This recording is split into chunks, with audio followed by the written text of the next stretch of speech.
Welcome to a video where I will be playing Turbo Overkill Stage 2 of the Episode 1. I'm gonna compare how it's gonna go with the gamesir T4 versus my Steam controller that is from 2015. I'm going to hold them up to compare them here, show the case them. Hope. So, Steam controller, 125 Hz input and everything, 1000 Hz input and everything, touchpad and gyro, joystick and gyro. And yeah, if you wanna, if you want me to speak more about comparing them or just more about the games, or leave a comment about that. Otherwise, I'm gonna just talk quickly about how I tried to make this as a fair comparison as I could. So first off, I limit this to stage kind of an early stage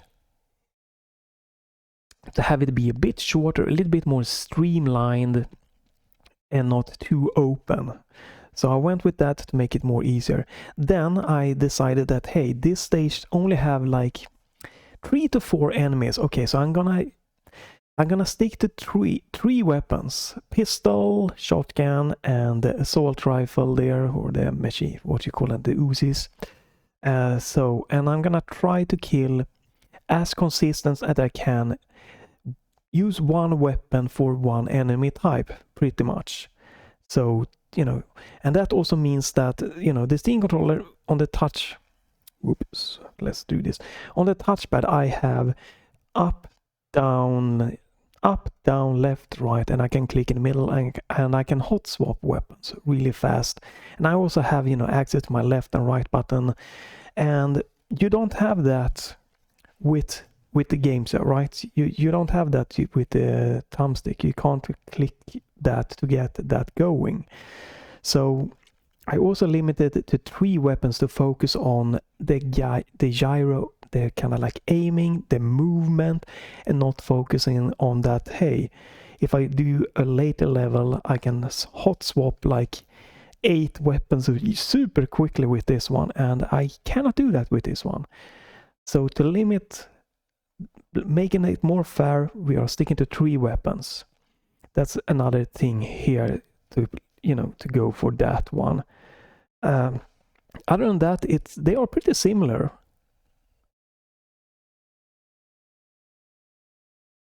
Back buttons are mapped the same. The left button, the left joystick on this is actually running in analog mode, in true joystick mode. This one is mapped in WASD keyboard.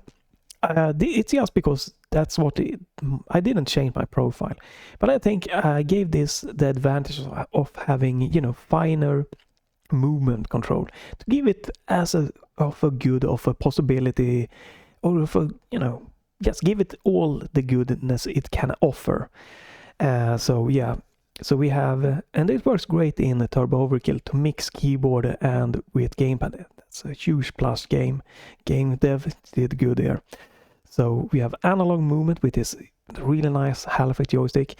I put this right joystick here in the Steam controller. I used this to be joystick to mouse, which is nice, and I also limited it to only be horizontal movement, because that helps with just keeping very nice left and right looking, and then gyro to aim up and down and to fine-tune, which works really nice. And this one, it is, if you can see, it's a kind of a reddish light. It's running in switch mode, which means that I don't have analog triggers, but for FPS games and most games for me, I don't need that. So switch mode is actually really good, combining with the Steam controller remapping feature, because you can't do good stuff within the gamesir app. The gamesir app, I've used to set this to 1000 Hz, and I've remapped the back buttons to be thumbstick click, because I don't like clicking down on the thumbsticks here. So yeah. So, and then, within the Steam controller UI, I've set the thumbsticks to be space, to jump and stuff like that, and remapped it. So I have access to jump, I have access to dash, access to chainsaw, and you know, we have movement, and we are looking around, and we have aiming. I'm using in the latest Steam support here is gyro to mouse, which is a high precision thing that is really nice. That is super nice on this one. Very accurate and very good. I'm not using like flick stick. I know that people might like that. Haven't dug into that, and since I'm probably gonna be using my Steam controller for FPS game, because I think this is the king of the FPS gaming when it comes to controller. So I haven't dug into that flick stick kind of thing, and it can be a bit nauseating. I know that since playing VR, having this, yes, flipping 90 degrees, but so it's analog here. Analog gives you both plus and negatives. You know, strafing can be easier with just using the analog inputs there, but yeah, that is basic it for it.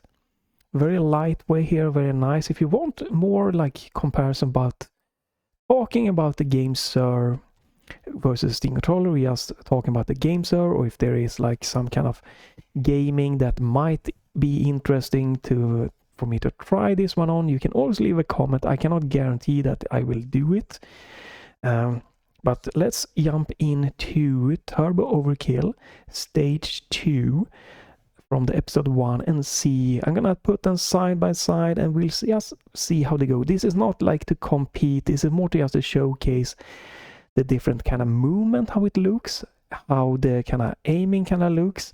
So it can also be fun to see. This is only, you know, 125 hertz. People seem to shit on that and seem to love that is 1000 hertz. 1000 hertz is no problem, but it's not a game changer. So I highly believe that we will see overall that the aiming might actually be pretty similar, or might be better on the Steam controller. I don't think that the polling rate is gonna be the thing, but hey, you be the judge there. We'll see. You can judge for yourself. But this is not competition here. It's more to showcase the difference in movement and in the aiming, and to showcase that this, just like the Steam controller, has a really great gyro function. So yeah, let's jump into Turbo Overkill comparison.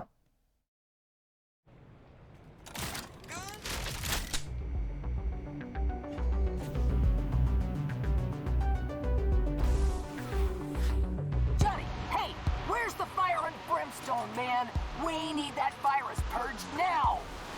Heritage stocks are in free fall! We can't pay you if we're broke!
I've located another biocore in the vicinity.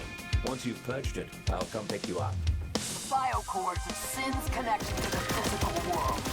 He originally used the cores to speed up the augmentation process.